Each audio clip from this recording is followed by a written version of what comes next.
Alors, sur la mise au travail des pistes concrètes, il y a la structure de la journée. Et en temps de confinement, vous en avez tous entendu beaucoup parler. Il est nécessaire d'avoir des repères temporels et d'avoir structuré la journée. Alors, comment est-ce que ça s'est mis en place? Un élève un jeune qui traîne les pieds pour se mettre au travail et c'est compliqué, etc., c'est que c'est pas le bon moment pour lui. Alors, c'est jamais le bon moment. Mais l'idée, ça va être de négocier ensemble. Et donc ça va se faire en famille. Négocier ensemble les temps où on va travailler et les temps où on ne va pas travailler. Les temps où le parent a besoin de faire son télétravail, d'être tranquille. Alors, il y a 2 parents souvent, donc on peut tourner. Il y en a un qui peut travailler 2 heures pendant que l'autre assure la permanence. Voilà. Mais c'est tout un équilibre entre les parents, entre les enfants. Il y a les petits qui ont besoin qu'on s'occupe d'eux. Donc, une réunion familiale qui va permettre de faire un emploi du temps où on va entendre les besoins de chacun, les meilleurs moments où on est prêt à travailler. Donc, quand les petits font la sieste, c'est vrai qu'on peut éventuellement être beaucoup plus disponible pour faire les devoirs. C'est-à-dire à ce moment-là, on travaille l'après-midi, on a fait autre chose le matin. Mais pas de solution parce que ça appartient vraiment à chaque famille en ayant entendu chacun.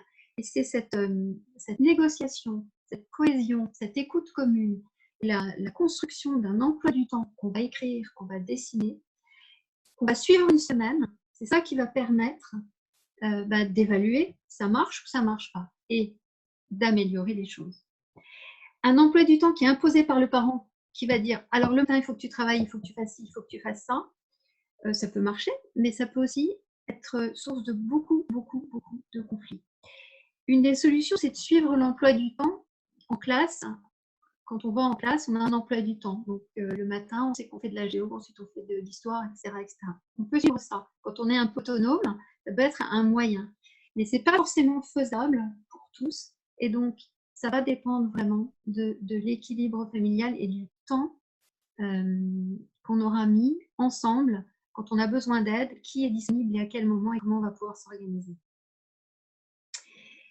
Pourquoi on fait ça? Parce que ça fait une routine. Et la routine, elle va être drôlement importante parce qu'on n'aura pas besoin de se poser la question « Ah oui, on est mardi matin, et ben voilà, je sais que je commence par ça, je sais que je commence par ça. » Et ça veut dire qu'on n'a plus la négociation « Ah oui, il faut être au devoir. » Non, c'est bon, c'est organisé comme ça pour la semaine. On était d'accord, on a négocié ça ensemble, on a mis ça ensemble, on a choisi le meilleur moment. Donc, on ne va pas revenir là-dessus. On s'y met sans trop réfléchir. Et dans l'emploi du temps, il est vraiment important d'avoir prévu, ah oui, on travaille, il y a des pauses. Donc, il est aussi bon d'aller mettre des temps de pause prévus dans les temps de travail. Parce qu'on ne peut pas travailler sans interruption 2 heures, c'est 3 fois trop long. Alors, on a des temps d'attention qui sont quand même beaucoup plus courts.